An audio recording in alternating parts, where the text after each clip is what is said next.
Welcome to Thou Shalt Not Suffer, the Witch Trial podcast. I'm Josh Hutchinson. And I'm Sarah Jack. This is the sixth and final episode of our Connecticut Witch Trials 101 series. We'll cover witch hunting in Connecticut from 1692 onward.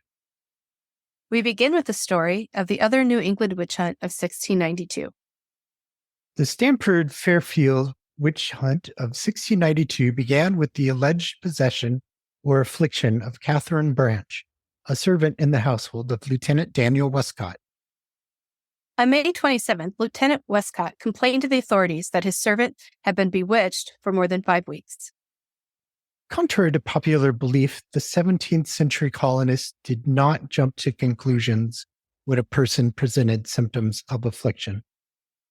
In Salem, Samuel Parris's daughter and niece were afflicted for about 6 weeks before the first complaints were filed against any suspected of witchcraft. In fact, the girls were afflicted for a month or more before witchcraft was blamed as the cause of their maladies.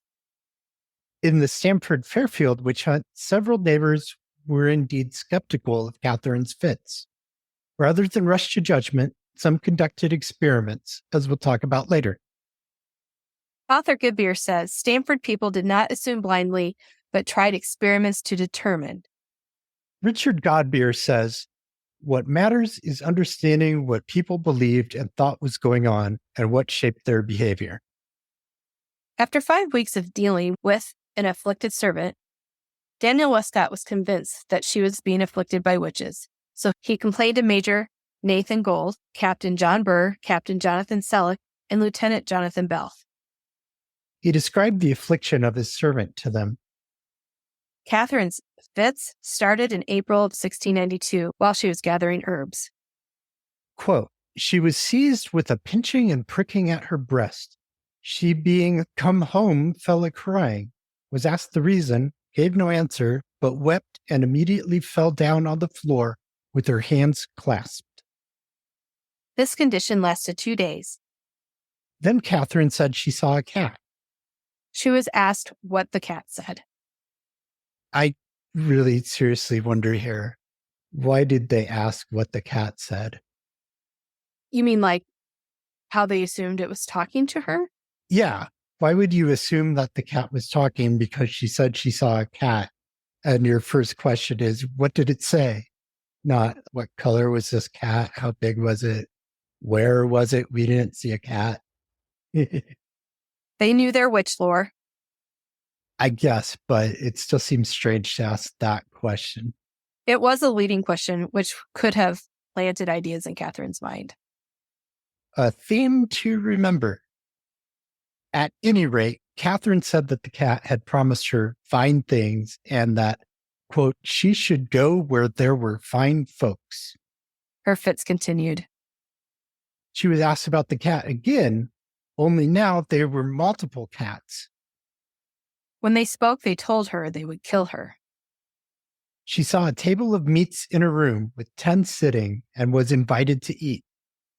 I have to just stop and say, I think a lot of us think our cats are thinking those words.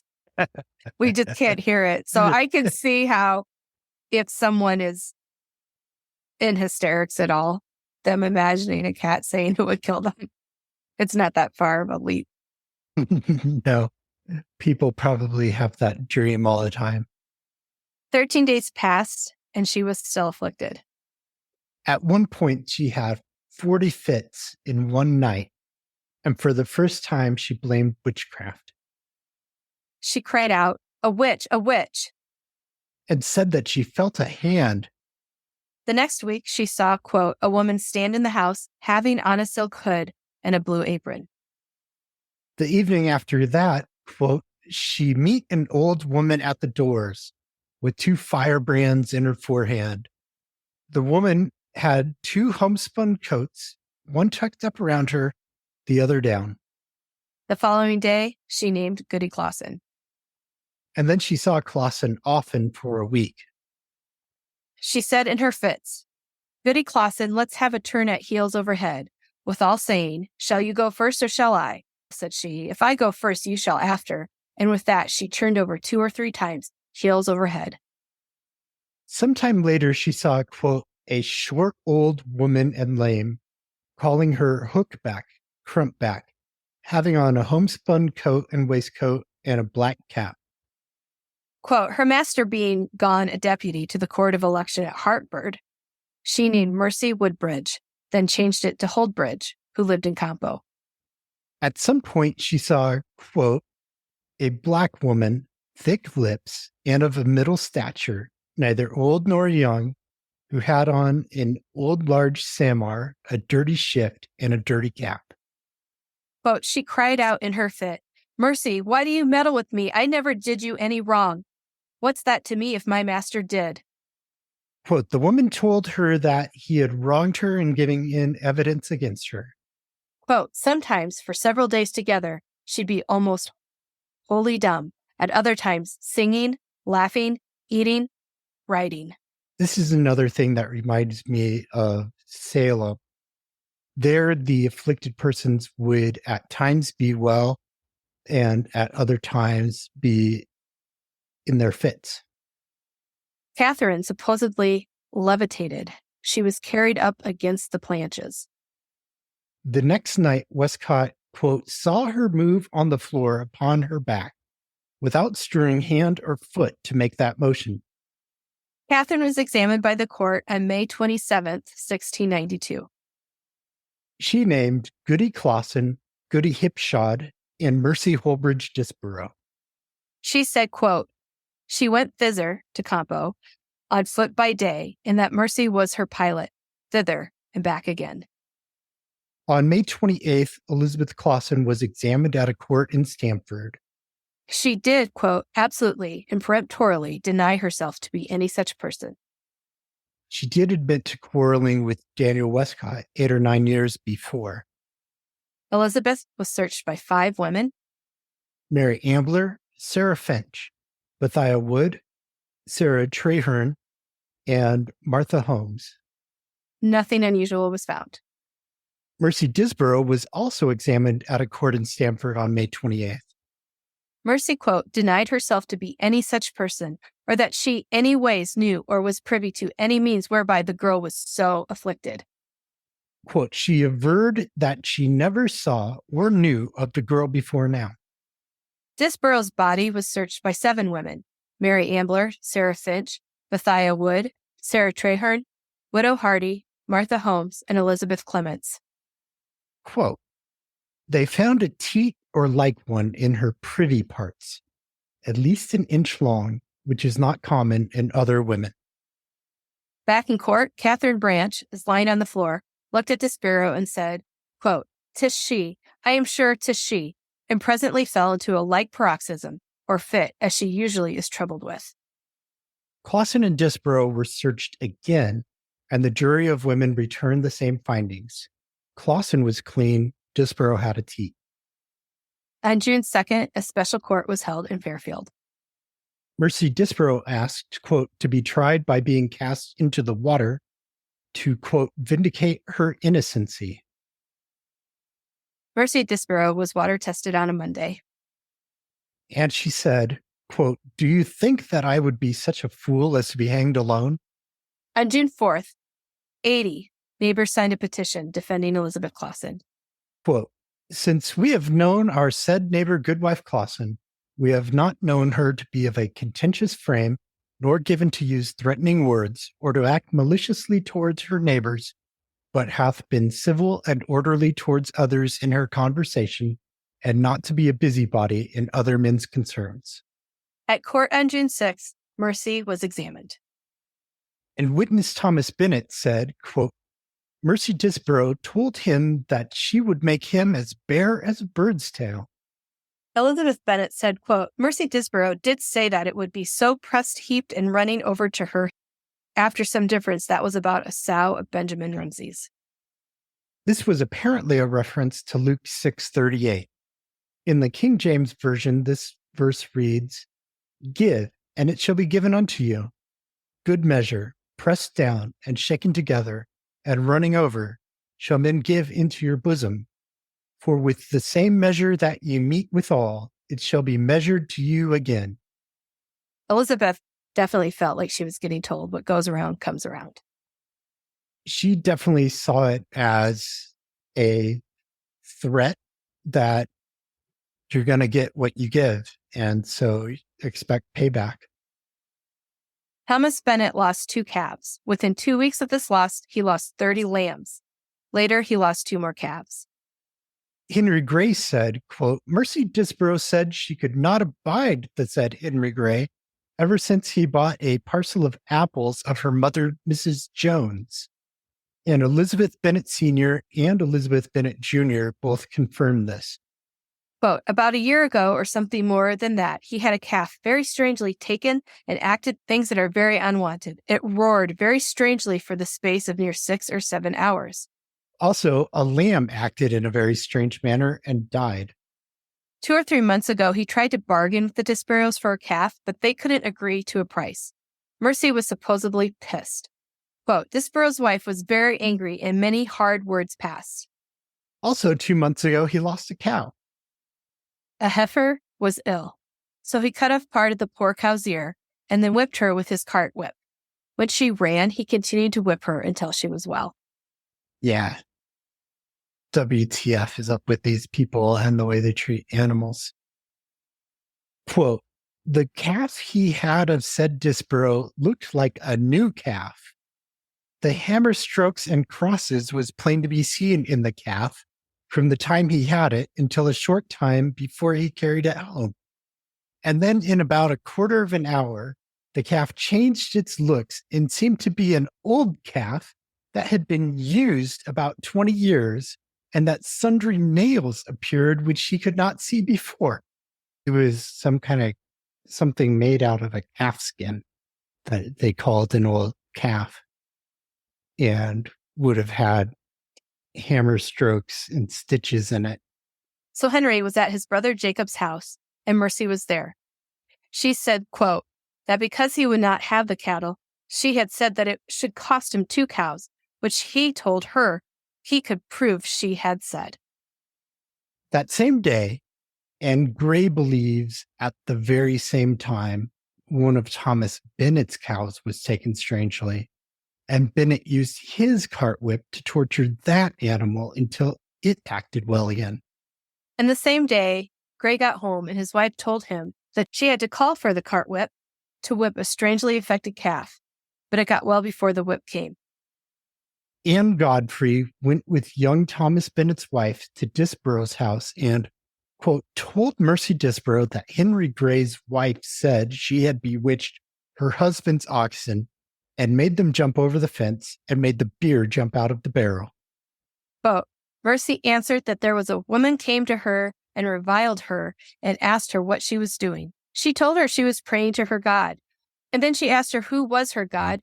Also, she told her that her God was the devil. And Mercy said she bade the woman to go home and pray to her God, and she went home, but she knew not whether she did pray or not. Anne couldn't sleep one night. But she heard a noise about the house, and also heard a noise like as though a beast were knocked with an axe. And in the morning, there was a heifer of theirs lay dead near the door. Another time, Anne had a sick sow, and Mercy came by. Anne told her folks wanted to subject her to the water test, but she wouldn't need any water test if she didn't unbewitch Anne's sow, which soon got better. John Grumman, Sr., about 5 years ago, his child was ill. Young Thomas Bennett threatened Mercy Disborough and told her to unbewitch the child. She approached it, the child, and stroked it and said, quote, God forbade that she should hurt the child, and soon after, the child was well. Thomas Bennett Jr. said he had threatened to tear Mercy's heart out. Eleazar Slauson said, quote, he lived near neighbor to Goodwife Clausen many years, and did always observe her to be a person for peace, and to counsel for peace, and when she hath had provocations from her neighbors, would answer, and say, we must live in peace, for we are neighbors. And Clement Buxton confirmed this testimony. Joseph Sturd and Benjamin Denning heard Mercy Disborough, quote, say, if she were hanged, she would not be hanged alone. He told her she implicitly owned herself a witch. Thomas Halliburge, the jail keeper, said Mercy Disborough told him and others that she had been tormented all night. Halliburge told her it was the devil. She agreed and, quote, said that it told her that her soul was damned for yesterday's work. Mercy later owned this account in court and said, quote, she believed that there was divination in all her troubles. Joseph Bulkley confirmed Halliburch's testimony. Samuel Smith Sr. also confirmed Halliburch's testimony. Joseph Wakeman said, quote, he heard Mercy Disborough say that she trusted in the Lord Jesus, and if he deceived her, she would not have others to trust in him. Daniel Westcott, June 7, 1692, said he went to Elizabeth Clausen's house on June 6 and talked to her about her actions and asked if she would be ducked. She said she'd do it if Stamford minister John Bishop and the authorities said it was reliable.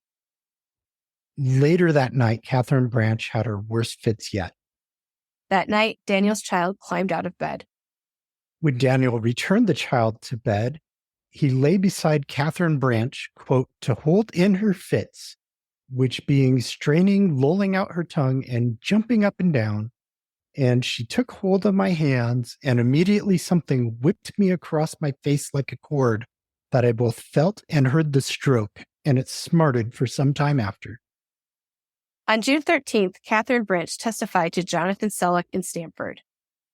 She claimed she'd never heard the names of the people she had accused until, quote, they themselves told her, which appeared to her. Quote, there is a girl and a woman which the said Kate calls the girl's mother appear to her, and they say they live in Fairfield, but their names she cannot tell, and that also there is two more appears to her, the one from New York called Mary Glover, as she told the said Kate, and the other named Goody Abbison from Boston, as the above said girl told Kate her name. IRL, Goody Glover of Boston had been hanged in 1688, and a Mrs. Mary Obinson was named on October 10th, 1692, by the afflicted girls of Salem. Obinson was not arrested. Catherine named Goody Miller, who was formerly called Goody Hipshod or Goody Crump. Catherine claimed that Goody Miller and Mrs. Abbison, as she called her, were the ones who actually took Daniel Westcott's child out of the bed and laid it on the floor. And Miller again took the kid out of bed last night. On June 28th, Catherine testified to Jonathan Selleck in Stamford. Last Saturday, Elizabeth Clausen appeared to her and afflicted her worse than usual, held her head back, pulled her arm, and pressed upon her. Clausen afflicted her again, quote, for a night or two following. Since Clausen was jailed in Fairfield, only Goody Miller appeared and afflicted Kate. Daniel Westcott backed her up, saying, quote, that on said Saturday night, his maid Kate was extremely afflicted, making a terrible screeching noise, crying out, Goody Clausen, why will you kill me? Why will you torment me so? Her head being bent backwards down to her back. I went to lift her up. She was so extreme heavy that she seemed to me to be 3 times heavier than that at other times, and maid said often, get off of me, 2 or 3 times. In said fit, said Kate, shook, and the bed stood so terribly hard it much affrighted us. John Finch was a witness that Saturday night, quote, and tried to lift said Kate and found her so extreme heavy that he never found nor felt any the like. After the interview, Kate walked 40 or 50 rods from Selleck's house and fell down and, quote, looked black in the face. Jonathan's son, John Selleck, and cousin David Selleck brought her back to the house. Quote, and coming out of that fit fell a screeching, crying out, you kill me, Goody Clausen, you kill me. Kate had terrible fits all night and sometimes spoke to apparitions. She said, quote, I will not yield to you, for you are witches, and your portion is hellfire to all eternity. She said, quote, Goody Clausen, why do you torment me so? I never did you any harm, neither in word nor action. Saying, why are you all come now to afflict me? She named Goody Clausen, Mercy Disborough, Goody Miller, a woman, and a girl, quote, whom she called Sarah. She said, is Sarah Staples your right name? I'm afraid you tell me a lie. Hannah Harvey, is that your name? What is the woman's name that comes with Hannah Harvey? Mary Harvey, the mother of Hannah Harvey? More cats appeared to Kate. Also, a creature, quote, with a great head and wings and no body and all black appeared. Kate asked Hannah Harvey if it was her father. She named Goody Staples, grandmother of Hannah Harvey, mother of Mary Harvey. She fell into a fit, singing songs and then tunes, as Kate said, gigs for them to dance by, each taking their turns. Quote, then said Kate, rehearsed a great many verses, which are in some primers, and also the dialogue between Christ the young man and the devil, the Lord's Prayer, all the commandments and catechism, the creed, etc., and several such good things. Quote, some persons attempted to cut off a lock of the said Kate's hair when she was in her fits, but could not do it, for although she knew not what was said and done by them, and let them come never so privately behind her to do it, yet she would at once turn about and prevent it. At last David Waterbury took her in his arms to hold her by force, that a lock of her hair might be cut. But though, at other times, a weak and light girl, yet she was then so strong and so extreme heavy that he could not deal with her, nor her hair could not be cut. On June 29th, quote, Catherine Branch, coming into her senses about 9 o'clock in the morning, being questioned what she saw and who afflicted her the night past, saith that going homeward she was met by Goody Miller riding upon a black cat. Jonathan Selleck sent letter to Nathan Gold, a magistrate, dated June 29th, 1692. He told Gold that his son, John Selleck, would fill him in on the details of the wild night with Kate. And he related a story about trying to have Goody Miller arrested in Bedford, New York, where she was under the protection of her two brothers, Mr. Thiel and Mr. Ambler, who was there.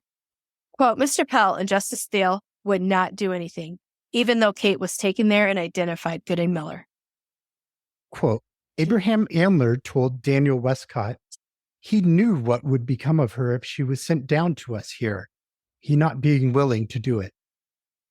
Selleck said that the New York Attorney General would not order Goody Miller taken into custody. Selleck encouraged Nathan Gold to send to the governor of New York to request the extradition of Goody Miller.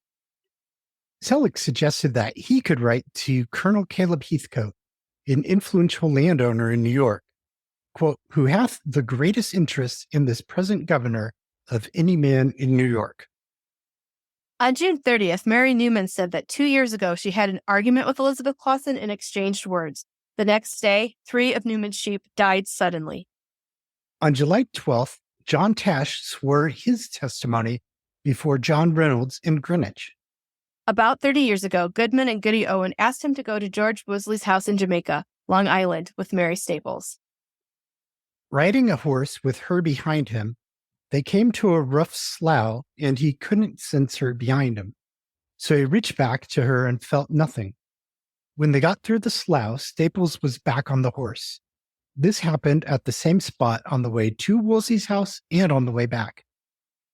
John Pettit, August 4th, 1692, Stamford, quote, John Pettit saith that he heard Daniel Westcott's wife say, Kate told her, that there came a fine man to her and told her that her brother was dead, and that he would not trouble her no more in 3 weeks.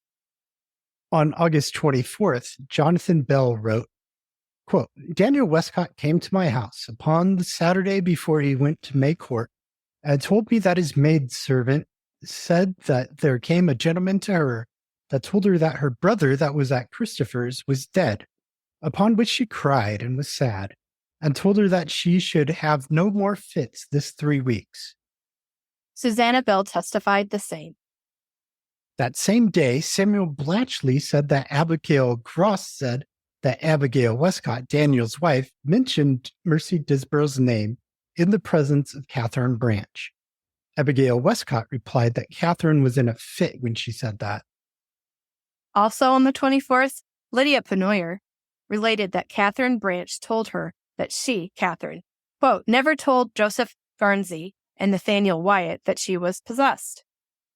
Quote, she heard her aunt Abigail Westcott say that her servant girl, Catherine Branch, was such a lying girl that not anybody could believe one word what she said, and saith that she heard her aunt Abigail Westcott say that she did not believe that Mercy, nor Goody Miller, nor Hannah, nor any of these women whom she had impeached was any more witches than she was, and that her husband would believe Catherine before he would believe Mr. Bishop or Lieutenant Bell or herself. Catherine Branch and Daniel Westcott testified before Jonathan Bell on August 25th. Both testified that Catherine was afflicted in her sleep and her head was drawn back to her back. Quote, he got up and found her head drawn backward to her back, and her body bowed upward a foot from the bed, and her breath stopped. On August 29th, Joseph Bishop reported that he had asked Catherine what she saw in her fits. She said cats. Abigail Westcott pressed her on it. Quote, Catherine answered, cats. If they be cats, they are no ordinary cats, for ordinary cats can't turn themselves into a woman and then into a cat again and sit on the rail and jump on the wheel. Abigail Westcott asked Catherine to describe the woman. She wore, quote, serge cloth and the best homespun. I think she hath pretty thick lips. In undated testimony, Joseph Garnsey told a story about an experiment performed during one of Catherine's fits to see if she would react when threatened with a knife in real life.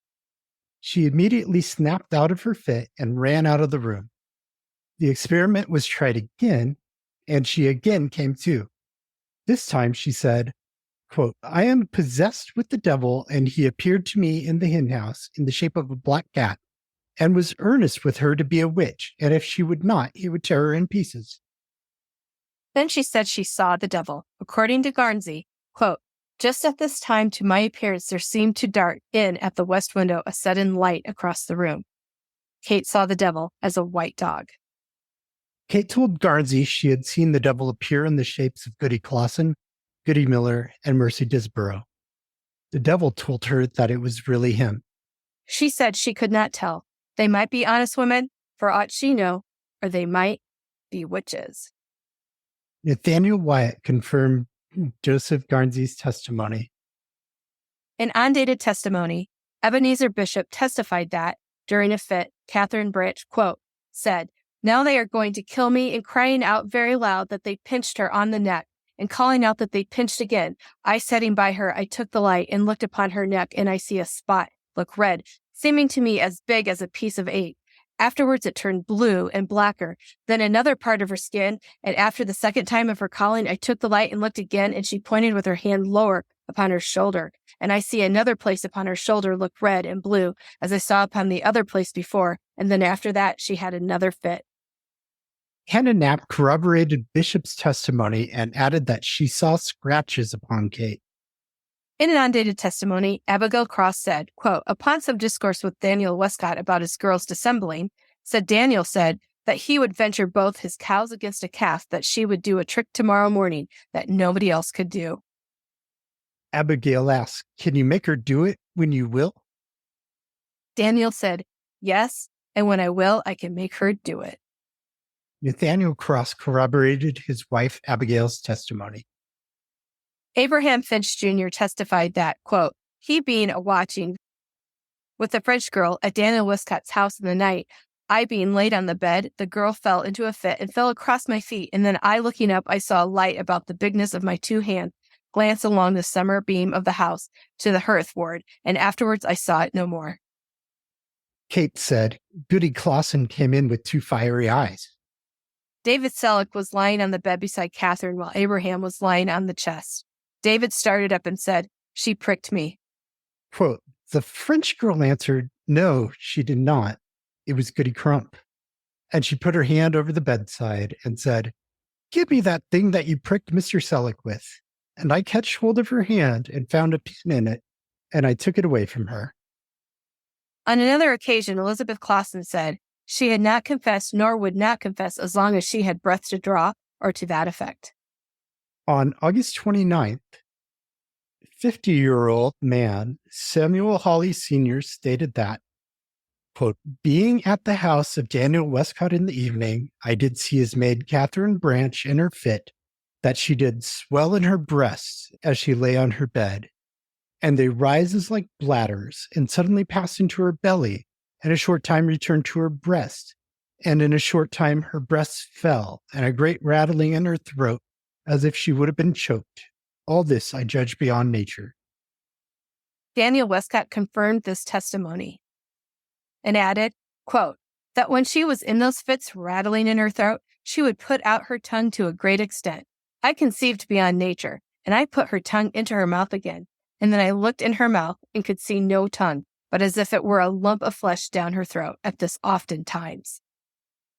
On August 30th, Daniel Westcott said, quote, as she lay on the bed at her length in her fit, and at once sprang up to the chamber floor without the help of her hands or feet, That's near 6 feet, and I judge it beyond nature for any person so to do. On August 31st, John Knapp confirmed what Daniel Westcott said the day before. That same day, David Selleck said, quote, "In the night when said Catherine was in her fit, she looking off the bed said, 'Goody Miller, hold up your arm higher, that the black dog may suck thee better.' Again she said, 'Goody Miller, I never thought so much before, for now I am sure you are a witch, for you have got a long teat under your arm.'" Abraham Finch, quote, saw a ball of fire as big as his two hands pass along the summer beam to the hearth and then vanish away. Quote, "She said that she saw Goody Clausen come in with fiery eyes." Lying in bed beside Catherine, with Abraham Finch lying on the chest, David felt a prickling in his side. Catherine said, "Goody Crump, give me that thing that you pricked Mr. Selleck withal." Then shutting her hand, Abraham Finch reached hold of her hand and we found a pin in it. This should have been seen as clear evidence of fraud. On September 7th, Sarah Ketchum reported, quote, "I asked her to ride, and then she got to riding. I asked her if her horse had any name, and she called out and said Jack. I then asked her to sing, and then she sung. I asked her that if she had sung in English, she could then to sing French, and then she sung that which they called French." Thomas Austin told Ketchum he knew that Catherine was bewitched. Ketchum said that she doubted it. She didn't believe there was a witch in town. Then they did an experiment. Thomas Austin said that a bewitched person would laugh themselves to death if a bear's sword was held over them. They tried it, and Catherine laughed. But then they tried it without telling her, and she did not react at all. John Bates Jr. confirmed Ketchum's testimony. On September 10th, Edward Jessup testified in Fairfield that last winter at Thomas Gisborough's house, there was a pig roasting with skin, like normal pig. When it was placed on the table, the skin was suddenly gone. But when Thomas Gisborough began cutting it, the skin reappeared. Later that evening, there was a debate over scripture. When Mercy Gisborough brought out a Bible, Jessup couldn't read it. On his way home, he needed a canoe to get across Campo Creek, but he couldn't move the canoe into the water. He tried to ride his old cart horse, Joe, around, but couldn't get the horse to stay on the road. It took all night to get a little over 2 miles. On September 12th, Daniel Westcott testified that some years since, he had quarreled with Elizabeth Clausen over the weight of some flax. Some short time after, Daniel's daughter Johanna was taken with fits. She continued to have fits at night for about 3 weeks. Then, upon the advice of neighbors, the Westcotts sent their daughter to Fairfield, and the fits stopped. Abigail Westcott corroborated the testimony. On September 12th, Abigail Westcott claimed that Elizabeth Clausen once threw rocks at her. Another time, Clausen called her a, quote, proud slut, and said, quote, "Are you proud of your fine clothes? And you love to be mistress, but you never shall be mine." Daniel Westcott's enslaved indigenous boy saw a string tie itself around Catherine's neck. Abigail Westcott witnessed the marks around Kate's neck after Daniel removed the string. Thomas Penoyer said that Goodwife Clausen argued with Mary Newman, whose daughter had allegedly stolen, quote, apples or nuts or grapes or some such thing. Clausen said, "If she allowed her children to steal when they was young, how would they be when they were old?" Thomas' wife, Lydia, agreed to his testimony. Sarah Bates said that when Kate had the first fits, the Westcott sent for her to attend to the girl. Upon evaluating the girl, Bates decided she may have a natural illness. She suggested they burn feathers under Kate's nose and also suggested a few other remedies for fainting fits. While Kate was in a fit, Sarah Bates and Abigail Westcott decided to bleed her. When they approached to draw blood, Kate snapped out of the fit. Then she did let them take blood from her foot, and when she had laid a while, quote, she clapped her hand upon the coverlid and cried out. And one of the girls that stood by said, "Mother," she cried out. And her mistress was so affected with it that she cried and said, "She is bewitched." Upon this, the girl turned her head from the folk as if she would hide it in the pillow and laughed. Mary Lockwood confirmed this testimony. Swimming test witnesses Abraham Adams and Jonathan Squire made a statement. Both testified that, quote, when Elizabeth Clausen was bound hand and foot and put into the water, she swam like a cork, and Joseph Sturg labored to press her into the water, and she buoyed up like a cork. Court of Oyer and Terminer, September 14th at Fairfield. Magistrates Governor Robert Treat, Deputy Governor William Jones, Major Nathan Gold, John Allen, Mr. Andrew Leet, Captain John Burr, Mr. William Pitkin, and Captain Moses Mansfield. Crown's attorneys, Lieutenant James Bennett and Mr. LaFollette Hill. Mercy Disborough was arraigned. The grand jury indicted her. Disborough pled not guilty and agreed to stand trial. Elizabeth Clausen was arraigned. The grand jury indicted her as well. Disborough and Clausen were searched yet again by a jury of women. This time, Clausen had, quote, in her private parts more than is common to women. We can't say teats, but something extraordinary. And Goody Disborough's was something like it, but a great deal less. Goody Clausen's a dark red, and Disborough's of a pale color. Catherine Brunch testified September 19th, quote, sometime this last summer, she saw and felt Goodwife Clausen and Mercy Disborough afflict her not together, but apart by scratching, pinching, and wringing her body. The grand jury presented Mary Staples, Mary Harvey, and Hannah Harvey. The court called 3 times for witnesses on September 15th and then again called for witnesses on September 16th. Only 2 witnesses appeared, quote, and what was objected seemed to be of no great weight. The court cleared the 3 women by proclamation. The jury could not reach a verdict on Clausen or Disborough. Court sent to the general court for advice. And sent the prisoners to jail. The court was dismissed until a response was received from the general court. On October 13th, the general court ordered a new court session to be held ASAP. Court reconvened on October 28th in Fairfield. Disborough was convicted. The court sent the jury to reconsider. They didn't change their verdict. The court accepted it, and the governor issued the death sentence. Clausen was acquitted. The court accepted this and agreed to release Clausen from jail upon payment of her jail fees. The court sought advice from the clergy. On October 17th, Joseph Elliott, Timothy Woodbridge, and unnamed others responded. They said the swimming test is unlawful evidence. Quote, the unusual excrescences found upon their bodies ought not to be allowed as evidence against them without the approbation of some able physicians. They further said that Catherine Branch may have dissembled, and he can't trust spectral evidence because it may be counterfeited by the devil, so she's not a reliable witness. Quote, as to the other strange accidents, as the dying of cattle, etc., we apprehend the applying of them to these women as matters of witchcraft to be upon very slender and uncertain grounds. Richard Holmes testified on October 27th in Norwalk before Thomas Fitch. But my mother, a midwife, told me that the report was true and that Elizabeth Clausen was not as other women were. John Finch testified on October 28th in Stamford that about a year ago, he had a difference with Elizabeth Clausen. Soon, a child was ill for 2 weeks and died. On May 12, 1693, Magistrate Samuel Willis, William Pitkin, and Nathaniel Stanley issued a defense of the reprieve of Mrs. Mercy Disborough.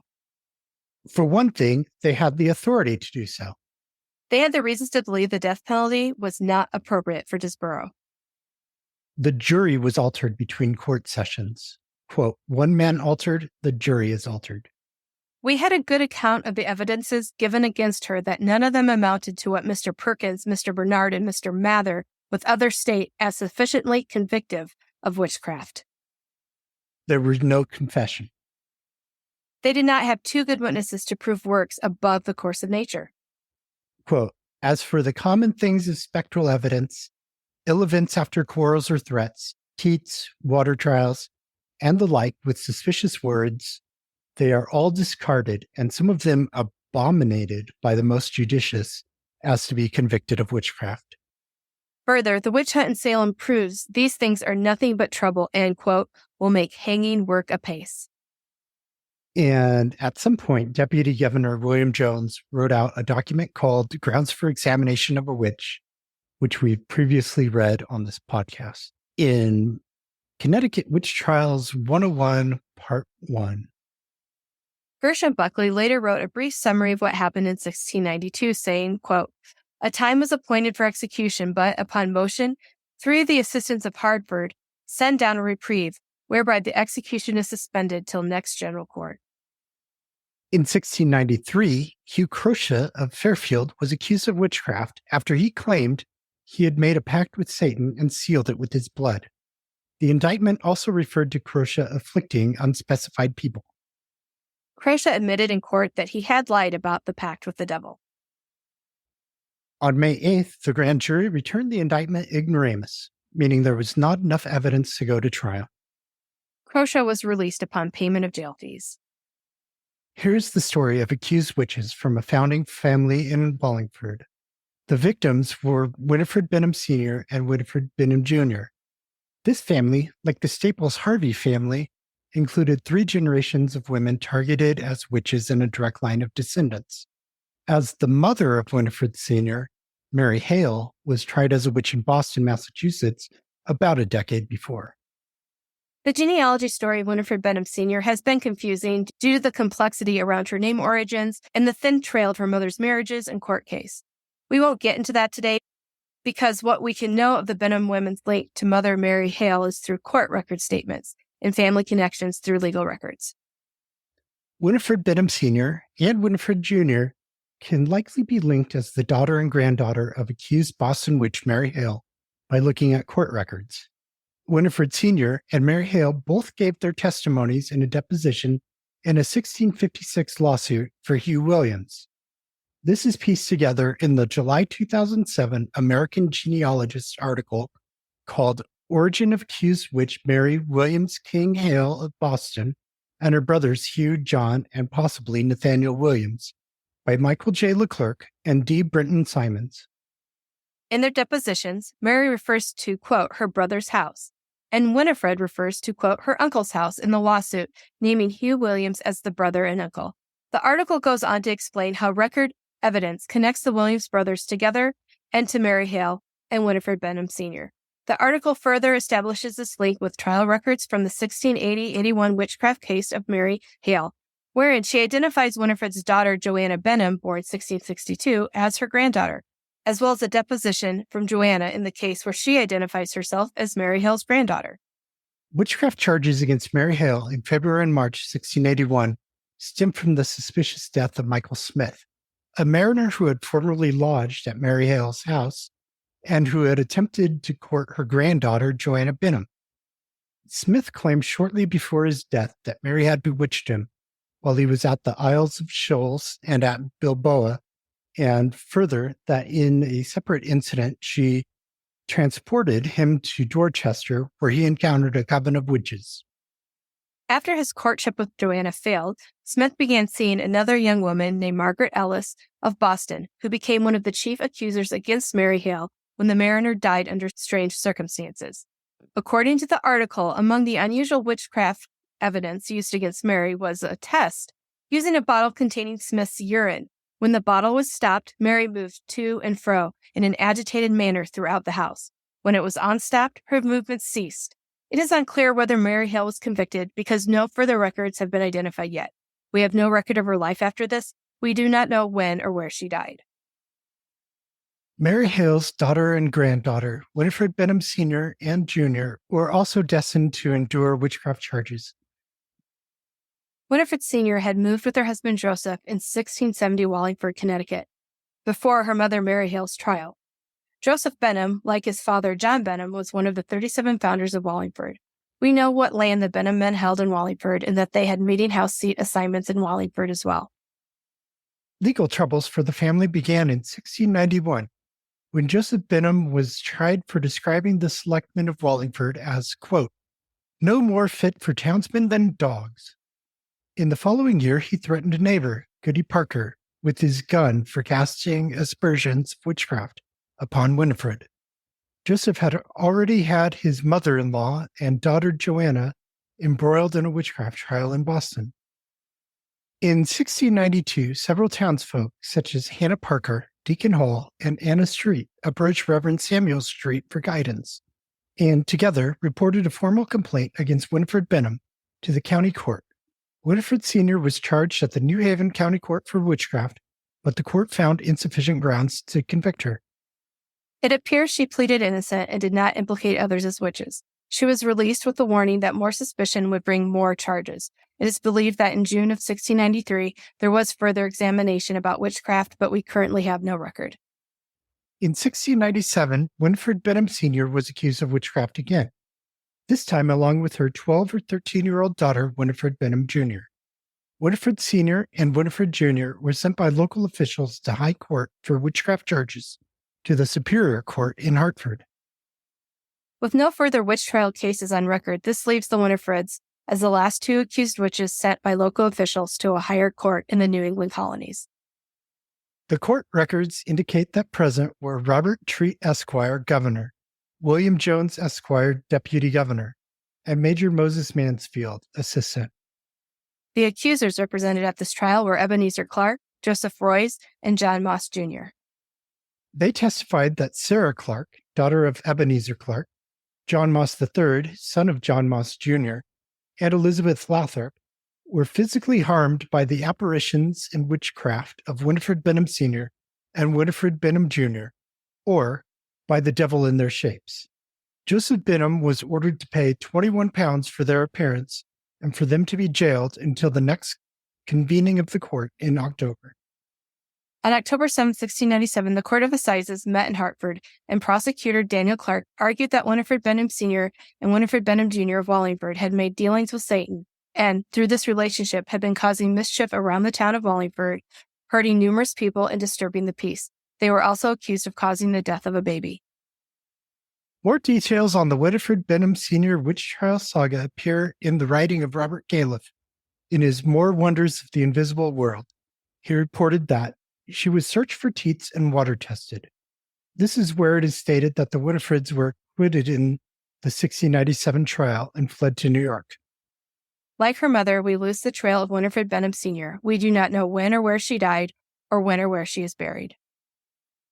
John Benham, son of Winifred Sr. and Joseph Sr., was a resident of Kings County, New York, and two of the Benham daughters, Anna and Sarah, were then living in Richmond. In the records of the Dutch Church on Staten Island, it states that Anna Benham and her husband Lambert Johnson had a daughter with the namesake Winifred, who was baptized in 1696. As this family was already on Staten Island, Winifred Benham Sr. may have fled here, as Caliph reported. More than one granddaughter was named Winifred after the Benham Winifreds. I am a descendant of Winifred Sr. through her son Joseph Jr. I have been contacted by several descendants in the past year looking for more information on how she is being remembered by the community, including one descending line that had passed down the oral history of Winifred Sr. being an accused witch. This was passed down to the current living generation, all the way down to living grandsons. That is touching. This past March 1st, at the Judiciary Committee hearing on H.J. 34, resolution concerning certain witchcraft convictions in colonial Connecticut, I gave in-person testimony as a descendant. It was an unexplainable, proud experience to be able to give testimony in support of a state exoneration for my accused witch ancestor. The state representative representing Wallingford, along with others, voted no against the resolution at the judiciary hearing. But support for H.J. 34 kept growing, and legislators representing Wallingford later voted yes in the House and Senate. After an amendment to the resolution in the House, State Representative Craig Fishbein did change his original stance against the resolution, and after voting no on March 1st, he voted yes on May 10th, that accused witches Winifred Benham Sr. and Winifred Benham Jr., women of a founding family from his district, did deserve an apology for what happened to them. Thank you for that, Sarah. Your testimony was excellent. Sarah Clother and Goodwife Brown were accused of witchcraft by Bethiah Taylor of Colchester in 1713. Taylor withdrew the charge and apologized in public. Sarah Spencer was accused of bewitching her sister-in-law, Elizabeth Ackley, in 1724. Spencer sued Ackley for £500 damages for defamation, and won £5. In 1742, Elizabeth Gold of Guildford sued Benjamin Chittenden for £500 for defamation. The court found for the defendant Chittenden due to an insufficient declaration by the plaintiff Gold. And now Mary Bingham is back with another great Minute with Mary. May 25th, 2023, the day when those accused, convicted, and hanged for the capital crime of witchcraft in colonial Connecticut were finally cleared. This is the day I will never forget.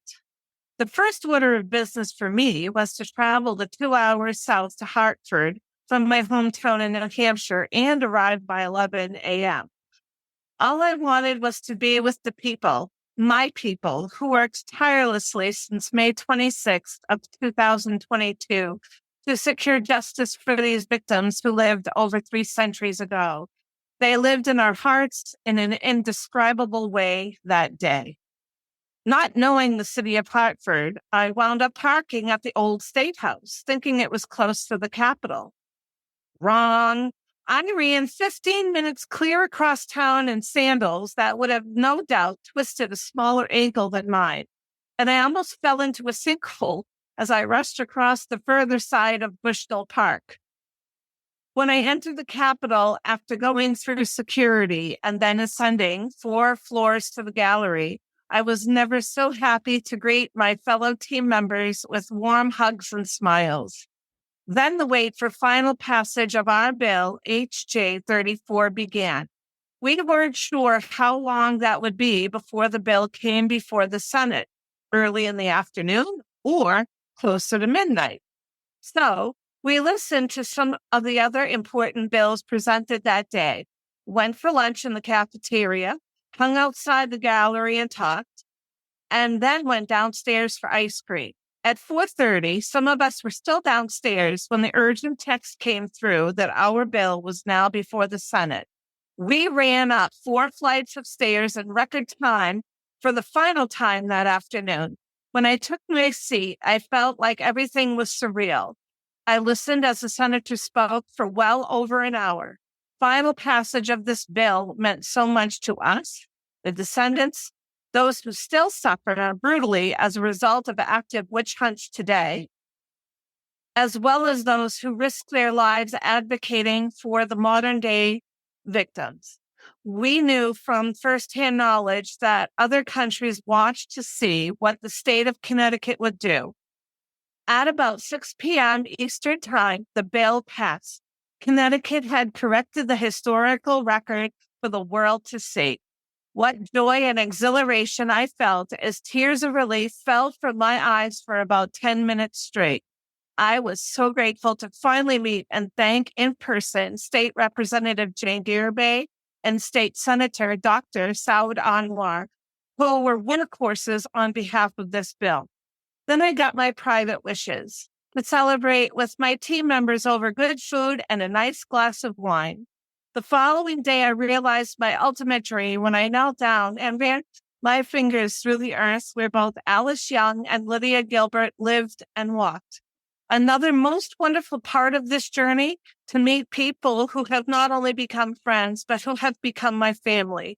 We will always have the shared historical experience that is special to us. Sarah, Josh, Beth, and Tony, thank you for making it special. Thank you, Mary. And here's Sarah with End Witch Hunts News. End Witch Hunt News. Quote, "The world redeemed from superstition's sway is breathing freer for thy sake today." By John Greenleaf Whittier, a Quaker poet. These are the last lines of the memorial poem on the Rebecca Nurse Monument at her Homestead Museum. Breathing freer for thy sake today. The power of breathing is life. Life is powered by breath, inhaled and exhaled from our lungs. Draw it in with me. This breath saturated the moments of the witch trials of the 17th century American colonies. Breath was huffed and panted in affliction. Breath was held and paused in fear. Fleeting breaths wheezed and gasped. Breath was crushed from lungs with weight. Breath choked and spit as it condemned. The last breathed words hung from the gallows. The last gasp. The dying breath delivered the final twitch. Then the hunt ran out of air, and these hunts ceased. Now let's exhale. With easy, resting breath, Rebecca and her fellow persecuted accused witches are at rest. They've been acknowledged by their descendants in society, are memorialized through education, monuments, ceremonies, family societies, media, the arts, books, poems, photographs, podcasts, and conversations between us all over the world. But reality is the world is not free to breathe, redeemed from superstitions. Witch hunts truly continue. The vulnerable who are hunted are holding their breath in fear, and we who are not hunted must continue to use our breath to teach. Now I'm going to breathe down your neck about ending witch hunts. The witch hunts of today are more than a remnant of witch trials and witch hunts past. Like before, women, men, and children are blamed for misfortune and curses. They are unjustly punished. They are still using their breath to plead their innocence. They do not want to suffer. We must keep working to make people aware that witch hunts are not the result of superstition and hysteria, but rather a natural human reaction to pressure and strife, an impulse we must understand in order to control. The same factors which led to Salem are present today. There are always multiple factors that are repeatedly found in combination. Single bullet theories ignore the human fear of the other that is behind it all. Vocal advocates in countries gripped by witch hunts are asking us for acknowledgement and support. Listen to them and talk about what they are telling us. Join them as they wish to memorialize and remember their victims. Accused witch memorialization and remembrance helps us grieve, and it connects us with ancestors, modern victims, and all fellow human beings who suffer this injustice. It teaches us to make things right when we can, to keep working for a world safe from witch hunts against the vulnerable. Continue to expand the remembrance of witch trial victims in your community's history, and of all witch hunt victims. Thou Shalt Not Suffer podcast supports the efforts to end witch hunts. You can learn more by visiting our websites and the websites listed in our show notes for more information about country-specific advocacy groups. Get involved. Visit endwitchhunts.org. To support us, purchase books from our bookshop, merch from our Zazzle shop, or make a financial contribution to our organization. Our links are in the show description. Thank you, Sarah, for that excellent report. You're welcome. And thank you for listening to Thou Shalt Not Suffer, the Witch Trial podcast. Join us next week. Subscribe wherever you get podcasts. Visit thoushallnotsuffer.com. Remember to tell your friends about the show. Support our efforts to end witch hunts. Visit endwitchhunts.org to learn more. Have a great today and a beautiful tomorrow.